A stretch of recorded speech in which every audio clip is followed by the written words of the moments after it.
Welcome back to my garden. Here we are, and the 11th of November has rolled around again.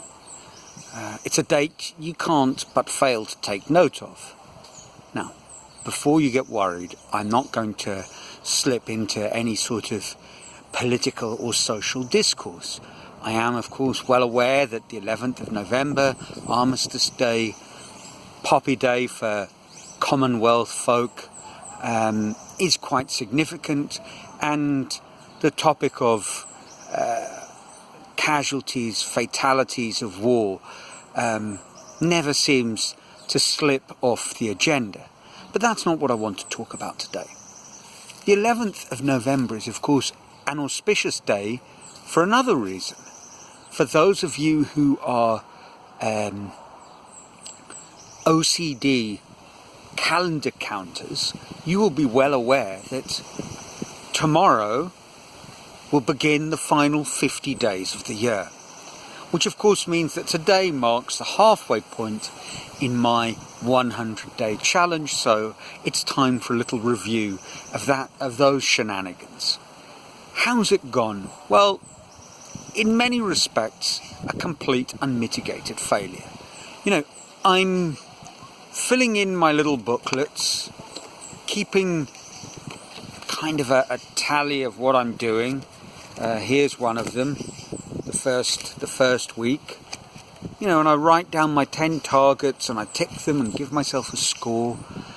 But at least 2 of the principal objectives have really not materialized. The first was that I would use this as a sort of device to force me into evening reflection, and that quite simply hasn't happened. I fill in the tick list the following morning and then forget about it. So that hasn't worked. And the other big objective, I guess, was to try and drive me into a regular drawing habit. And that hasn't happened because I've never got beyond 9 out of 10 because I have not done a single drawing in these 50 days. A quite disheartening state of affairs. And at moments like that, you know, when we set ourselves up with some sort of target, measurable target, and fail miserably, it's very easy to become disheartened, and my traditional response would have been to say, well, it doesn't matter anyway. Do I have a beer in the fridge? If so, crack it open and just forget about these foolish notions of becoming a more productive, goal-oriented Neil. But actually, one of the advantages that I've spoken about on a number of occasions of becoming a sort of compulsive record keeper, and I don't claim that I am the most compulsive record keeper in the world, but I've certainly changed in that regard. To the point that, for example, I use my mark books from St. Paul's days, which would have obviously have been very well used for keeping records at school when record keeping was a thing. But I never did, and I now use them for all sorts of measuring projects that I undertake. So one of the advantages of keeping records is you can look back and you start to realise that actually you have made significant progress. When I think of this project moving towards, moving to the northeast and trying to become all sorts of new versions of me, actually I've been quite successful. At the very least, 10 years ago I started to buy this land, and that was done successfully.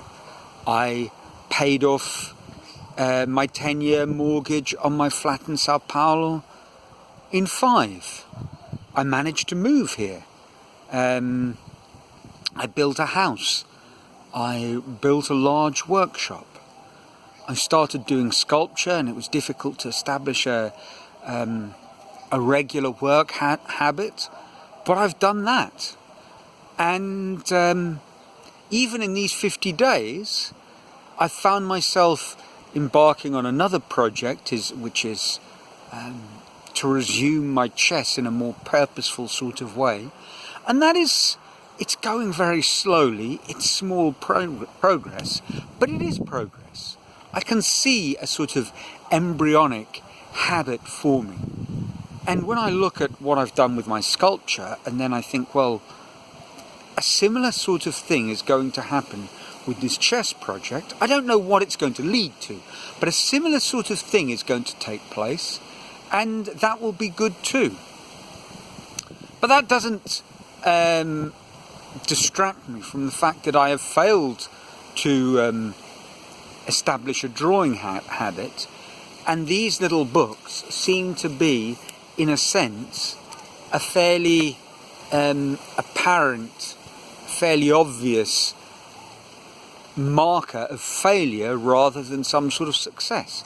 And then I had quite an interesting breakthrough idea. I thought, well, anything that takes this shape, which is basically a origami booklet with no staples or gluing, can be turned inside out, like so.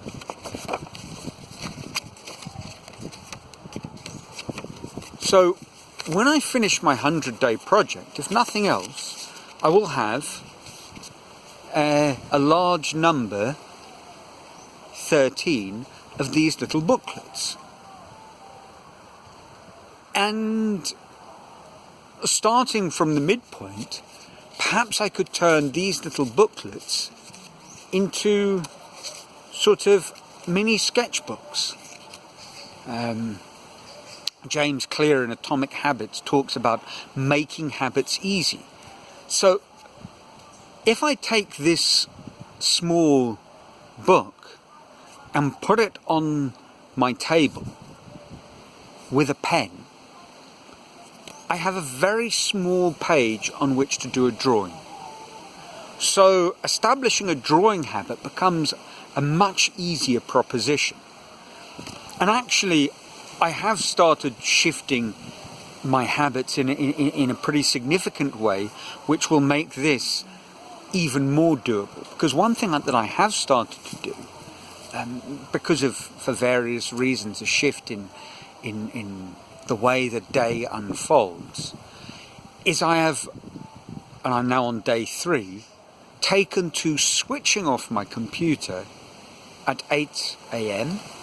and only switching it on again in the evening when I return from my father-in-law's. Now, that doesn't mean I don't have internet access. I have my phone, but I use my phone a lot less. It's a lot less distracting, strange to say, than my computer is, because my phone I identify quite purely with distraction. I put it in one place and I kind of use it as a glorified alarm clock. And the computer, I can kid myself that I'm doing work because I'm reading a book or I'm researching something. And frankly, I'm not. So this might be a handy way of starting a drawing habit. I put these little books next to my chess set, and along with doing my chess analysis for the day, I will do a small drawing. I'm not sure what of. Perhaps it will be David related, perhaps not. My apologies for a lot of wriggling. We've had a little bit of rain and it's insect time, needless to say, but I said it. So perhaps the daily drawing habit will, in a weird sort of roundabout way, be resurrected via the 100-day challenge. Wait and see. Let's see tomorrow if I get started. And tomorrow's a good day to start because it becomes a 50-day challenge followed by a second 50-day challenge. And I have the books ready and waiting. So that's the progress report of the 100-day challenge. Things are going as they're going, for better or worse. Life is pretty good. I hope it is for you, wherever you are. Wearing my Brazil football shirt because we have another international break. I love the international breaks because it's a great way to avoid a big distraction, which is following English football, because the international football isn't quite the same. The way I've compartmentalised that is it's a chance to watch a game of football with my father-in-law. Like many Brazilians, they love their national team, and I put the shirt on and he's pleased to see that. And we have the tradition is we gather around the TV set and eat popcorn and watch the game. One of his granddaughters shouts enthusiastically, although she has no real notion of what's going on. I mean, she knows the score and she knows a couple of the players, but that's about it. We have a lot of fun, and it will be wonderful. So that's it for this week. Life goes on. Life is good for me. You know, when I feel stressed out, I spare a thought for the millions, no, the billions of people who are struggling in a way that I'm not struggling. I am one of the lucky few, and I am very, very grateful for that. Make no mistake, and I say that, I think, sincerely, and it's a daily thought for me. I hope if you're not one of the lucky few, things are at least starting to move in a more positive direction for you. Until next week from a sunny Brazil, that's about it. Ciao.